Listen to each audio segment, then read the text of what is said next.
حالات بہت مایوس کن ہیں،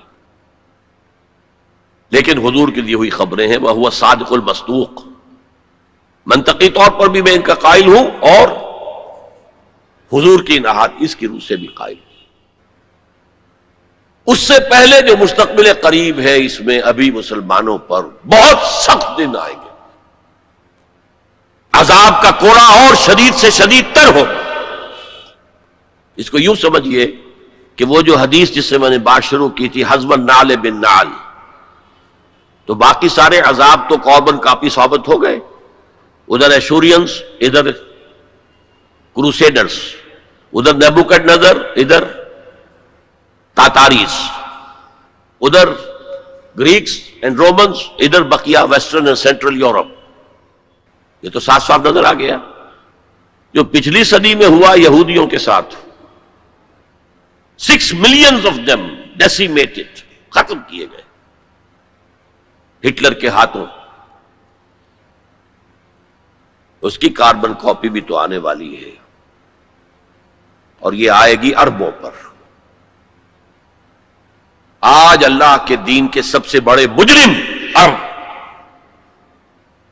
کیوں؟ عام قاعدہ ہے جن کے رتبے ہیں سوا، ان کی سوا مشکل ہے۔ حضور کی ازواج سے کہا گیا کہ نہیں، اگر تم کوئی غلط حرکت کرو گی دوہری سزا ملے گی تمہیں، تمہارا رتبہ بہت اونچا ہے، تم نبی کے گھر میں آباد ہو۔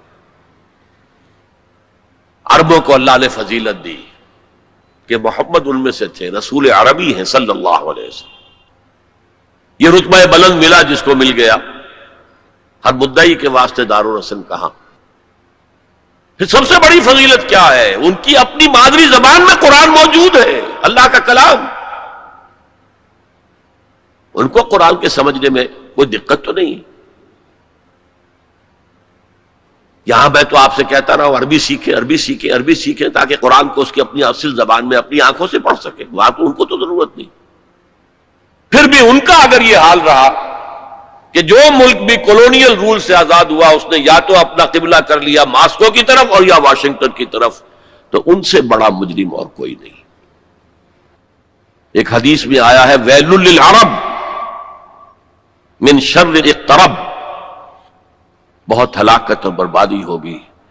ایک مرتبہ ام سلمہ رضی اللہ تعالی عنہا نے، ام المومنین، پوچھا کہ یہ جو آپ فرما رہے ہیں کہ اتنی بڑی تباہی آئے گی، اتنے بڑے مسلمانوں کے اوپر برے حالات آئیں گے، تو عرب اس روز کہاں ہوں گے؟ فرمایا العرب یومئذ قلیل، بہت کم رہ جائیں گے۔ بہت بڑی تباہی آنے والی، اور اس کا نقطہ آغاز کیا ہوگا؟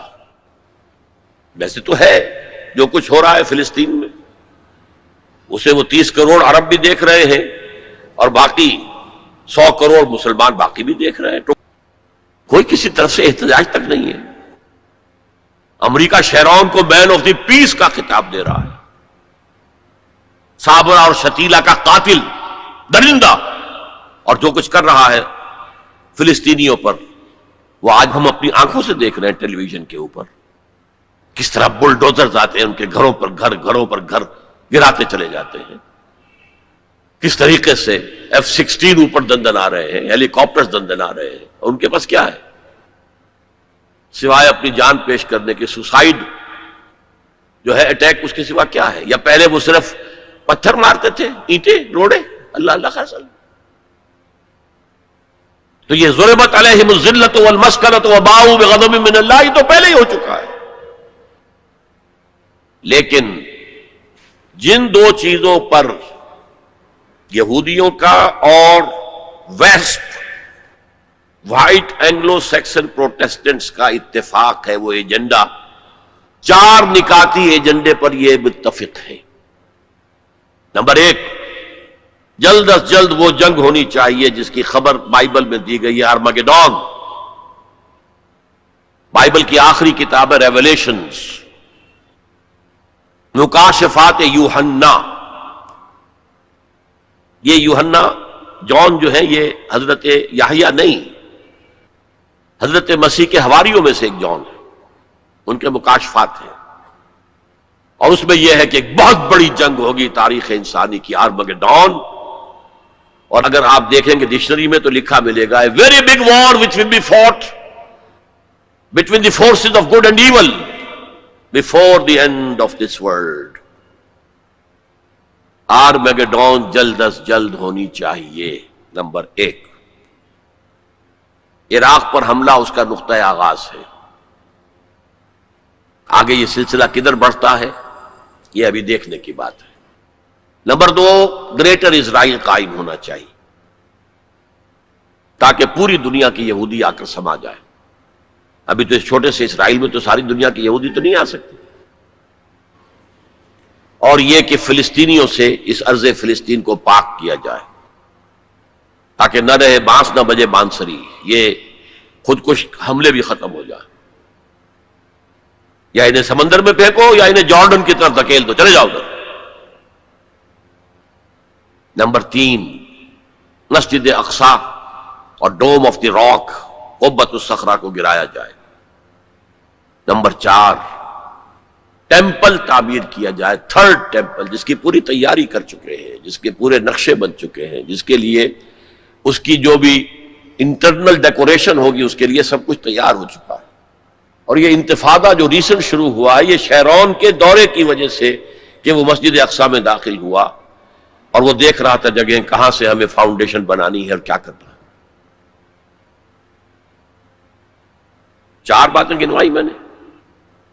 5ویں بات ایک اور بھی ہے کہ جب 3rd ٹیمپل تعمیر ہو جائے تو تھرون آف ڈیوڈ لا کر وہاں پر رکھ دیا جائے.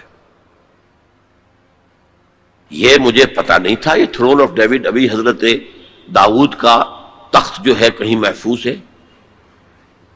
یہ پروٹیسٹنٹس کا ایک رسالہ نکلتا ہے دی ٹرمپٹ فلاڈلفیا سے، امریکہ کے شہر فلاڈلفیا سے، دی فلاڈلفیا ٹرمپٹ. اس میں پتا چلا یہ ایک پتھر تھا جس پر بٹھا کر حضرت داؤد کی تاج پوشی کی گئی تھی.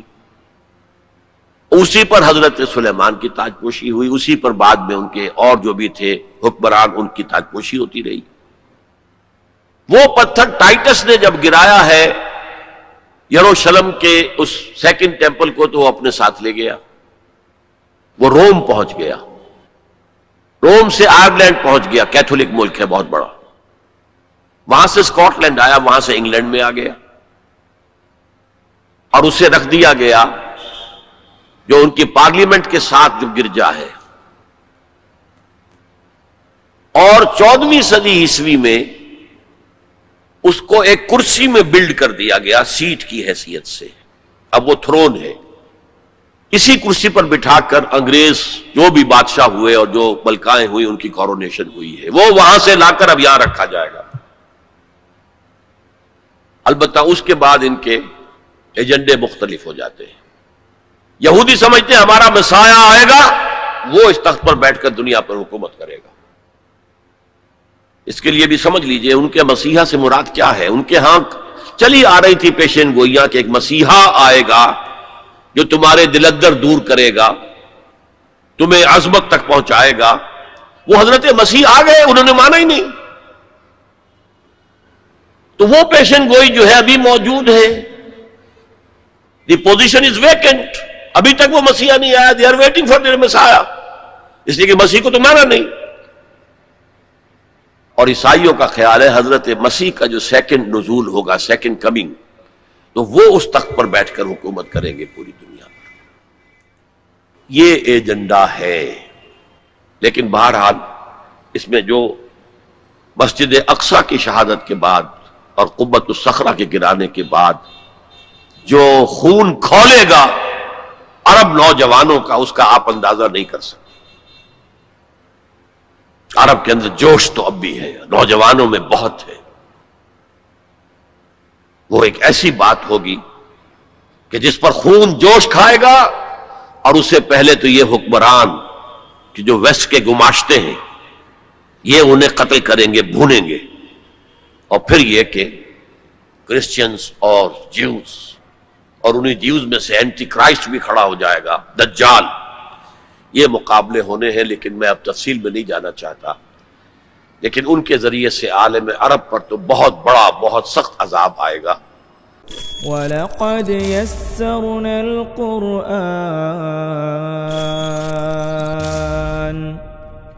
وَلَقَدْ يَسَّرْنَا الْقُرْآنَ لِلذِّكْرِ فَهَلْ مِن مُّدَّكِرٍ